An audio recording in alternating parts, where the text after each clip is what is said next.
If you're anything like me, then you need your cup of coffee, whether it's in the morning or in the afternoon or both. Coffee is what's helping you to get through during certain times. For me, it's to help me wake up. But the topic of coffee, and particularly caffeine, raises a lot of questions, especially for dancers. Is it okay? And if so, how much? How much is too much? That's what we're going to talk about today. I'm Rachel Fine, registered dietitian nutritionist and founder of To The Point Nutrition. A dancer's performance is a direct result of hard work and motivation.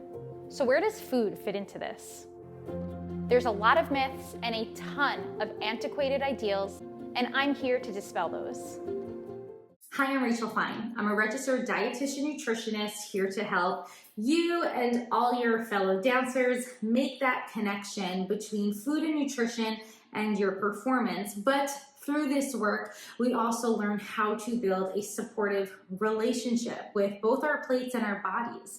Today, we're talking about the topic of caffeine, one that I am constantly asked whether or not it's okay for dancers, and if so, how much? Because while some believe caffeine to help them with focus and energy, others often feel overstimulated by it. What's most important surrounding discussions of caffeine is safety, and we're going to cover all of this.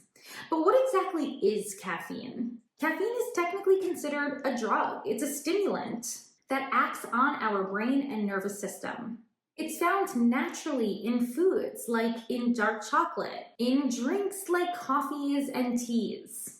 It can also be added to many foods and drinks, particularly energy drinks, sodas, and even some dietary supplements. From an athletic perspective, we consider caffeine to be an ergogenic aid. What that means is it is classified as a substance that can enhance performance. At the chemical level, caffeine blocks adenosine, a neurotransmitter that, when under normal conditions, tells your body it's time to rest. So what caffeine is doing is helping to delay the onset of fatigue. So you can imagine why this might feel beneficial for a dancer. It can help them push through a longer class, a longer rehearsal. In certain instances, it might just help to get through a long morning or a long afternoon. For some, caffeine can even offer a mood boost, igniting your abilities in the studio and just giving you that spark that you need to move through Petit Allegro efficiently. Caffeine might also be recognized to heighten our ability to concentrate, allowing us to feel a bit more focused and therefore helping us to pick up those combinations a bit faster. There's another interesting benefit of caffeine. Some research supports caffeine's ability to mobilize fat from our fat stores on our body. Now, hold up. Where I'm getting at with this conversation is that when we mobilize fat, we actually spare glycogen. Glycogen is that storage form of carbohydrate that gets stored on our muscles and helps us to power through a dance class, particularly a 60 to 90 minute dance class. Your body can access that glycogen for energy. Now, if we're mobilizing our fat stores, we're helping that process. We are, again, delaying the onset for the need to utilize all of our body's glycogen, further extending the amount of time that our body has that energy to access and utilize for your dancing. What does this translate to? It helps to reduce the perceived level of effort in your dancing and therefore allow you to hold that développé just that much longer. And this sounds super exciting, doesn't it? But hold up. Despite these pros, there are cons that we need to chat about. Excessive amounts of caffeine can increase your heart rate, leading to anxiety and disrupted sleep, both of which can seriously hinder your performance. This is why it's often suggested to hold off on the high caffeine drinks like your coffees and teas several hours before bed, because we don't necessarily want this stimulant impacting your ability to get a good night's rest. In addition to this, I never want my dancers to think of caffeine or coffee or high caffeinated drinks as being an alternative to nutritive ways of providing our body with the energy it needs to move through. So realize that yes, some caffeinated drinks like coffee or tea can definitely help to enhance those efforts, but they should never be replacing nutritive or nourishing meals and snacks that your body is going to need in order to actually get those energy sources from, to get that carbohydrate and that fat, both of which are going to support your energy needs. So caffeinated drinks, your coffee, your afternoon coffee, should never be replacing an opportunity to refuel. And I stress that because I often hear from dancers who will take an afternoon coffee break as an alternative to a refuel or a snack, and that's not the case. Pair your coffee with your energizing snack, because I promise that will set you up better for both the short term and the long term. So now let's get into the specifics. How much caffeine is okay for a dancer? Well, it's recommended generally that we consume no more than 400 milligrams of caffeine a day.